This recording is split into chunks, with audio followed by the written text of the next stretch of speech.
Hi all, welcome to NCLEX Mentor. Today let's deal with one of the hematological disorder, that is aplastic anemia. We have heard regarding iron deficiency anemia, sickle cell anemia. Apart from this, today's topic is aplastic anemia. So what is iron deficiency anemia?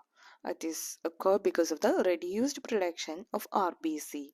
What about sickle cell anemia? The presence of an abnormal hemoglobin. Usually, the normal hemoglobin is hemoglobin A, and apart from this, because of the genetic abnormality, the presence of hemoglobin S will be there, that don't have the oxygen carrying capacity. So, sickle cell anemia is happening. So, what about aplastic anemia? This is of the formation of RBC, the problem in the formation of RBC. RBC, WBC platelets. These all are the forming elements of blood, and this is produced by the red bone marrow. If you are taking a bone, and that 30 to 70 percentage is red bone marrow, and rest is yellow bone marrow, yellow fatty bone marrow. So this RBC, WBC platelets are formed in this red bone marrow, and when it is reduced, production of RBC and WBC and platelet is reduced, the word notate that pancytopenia. It is happened because of the damage in the red bone marrow. So while moving to the signs and symptoms, note that there will be the signs and symptoms of reduced RBC, that is anemia signs and symptoms will be there. Reduced WBC, that is infection will be there. Reduced platelet, that is bleeding signs and symptoms will be there. So coming back to the topic, the red bone marrow is damaged.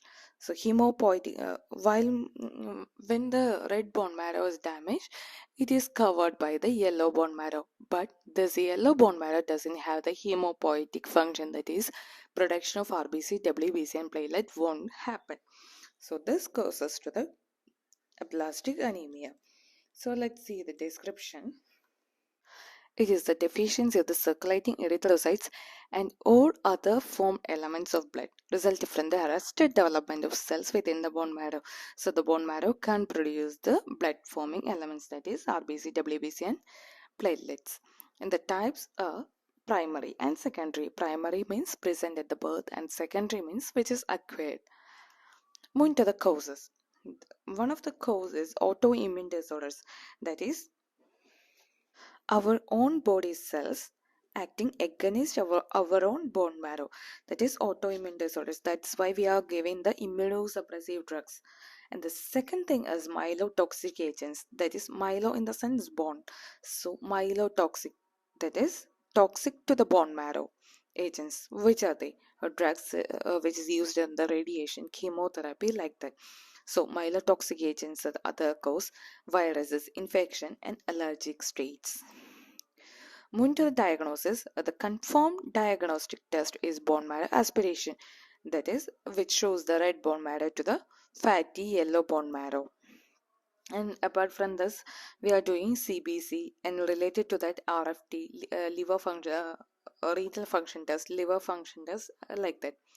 So moving to the assessment part, I told you earlier that pancytopenia, reduced RBC, WBC, and platelet.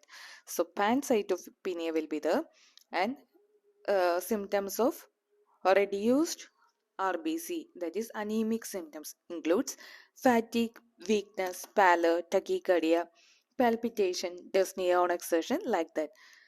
Reduced WBC, which is leading to infection, and reduced platelet, that is bleeding, related to that purpura and petechiae. Moving to the intervention, the first thing is the bone marrow transplantation. We have to transplant the bone marrow, so prepare the child for bone marrow transplantation if planned. For that autoimmune disorders, we are given the immunosuppressive medication. Note this point, that is anti-lymphocyte globulin. This is very important term. Anti-lymphocyte globulin is prescribed immunosuppressive medication. This is the drug of choice. Anti-lymphocyte globulin or anti-thrombocyte globulin to suppress the autoimmune response. To enhance the bone marrow production, colony stimulating factors may be prescribed. Corticosteroids and cyclosporin may be prescribed, and administer the blood transfusion if prescribed. Add on to the topic, therapeutic management focus on restoring the function of the bone marrow and involves the immunosuppressive therapy and bone marrow transplantation. If the cause is a myelotoxic medication and that is being administered for other purpose, if we can change the purpose, the medicine may be discontinued to improve the bone marrow function. So this is all about the NCLEX review of aplastic anemia. Thank you.